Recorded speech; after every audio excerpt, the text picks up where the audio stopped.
Labour party ক্ষমতায় আসার পর থেকে ইলিগাল মাইগ্রেশনের ব্যাপারে কঠোর পদক্ষেপ গ্রহণ করেছে। ইতোমধ্যে তারা হিউম্যান ট্রাফিকিং গ্যাংগুলোকে নির্মূল করার ঘোষণা দিয়েছেন। বিশেষ করে ইংলিশ চ্যানেল ক্রসিংয়ে সহায়তা করা গ্যাংগুলোর বিরুদ্ধে যথেষ্ট কঠোর অবস্থানে রয়েছে সরকার। নানা ধরনের অভিযানও চালানো হচ্ছে, কিন্তু প্রশ্ন হচ্ছে সরকার কি এতে সফল হবে? এ ব্যাপারে নানা ধরনের মতামত থাকলেও চ্যানেল ক্রসিং করে যুক্তরাজ্যে আসা অভিবাসীরা বলছেন ভিন্ন কথা। ইরাকের কুর্দিস্তান থেকে 4 বছর আগে চ্যানেল ক্রসিং করে যুক্তরাজ্যে আসেন হাসান।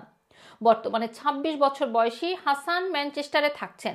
বৈধ অভিবাসী হিসেবে স্বীকৃতি পাওয়া হাসান বলেন, তিনি 1690 পাউন্ড ব্যয় করে চ্যানেল ক্রসিং করে যুক্তরাজ্যে আসেন। সরকার চ্যানেল ক্রসিং গ্যাংগুলো বন্ধ করার যে উদ্যোগ নিয়েছে সেটি বাস্তবায়ন করা কঠিন, কারণ অন্য যে কোনো দেশের চাইতে যুক্তরাজ্যে অভিবাসীদের সুযোগ সুবিধা অনেক বেশি। মানুষ সাধারণ দারিদ্র পীড়িত দেশ থেকে এদেশে আসে। ভাগ্য পরিবর্তনের জন্য ব্রিটেনে এসে মানুষ তাদের কাঙ্ক্ষিত সফলতা দেখতে পায়, ফলে তারা যে কোনো কৌশলে এদেশে আসতে চায়।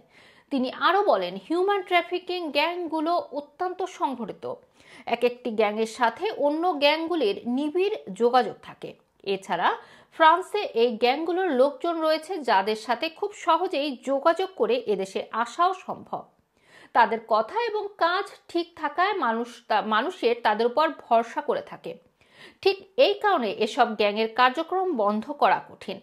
কুর্দিস্তান থেকে আসা বর্তমানে ম্যানচেস্টারে বাস করা মোহাম্মদ নামের আর এক ব্যক্তি জানান, সরকার কিছু গ্যাংয়ের সদস্যদের গ্রেপ্তার করলেও চ্যানেল ক্রসিং এর পরিমাণ কিছুটা কমে যাবে এমনটা ধারণা করা হলেও কিন্তু তা হচ্ছে না।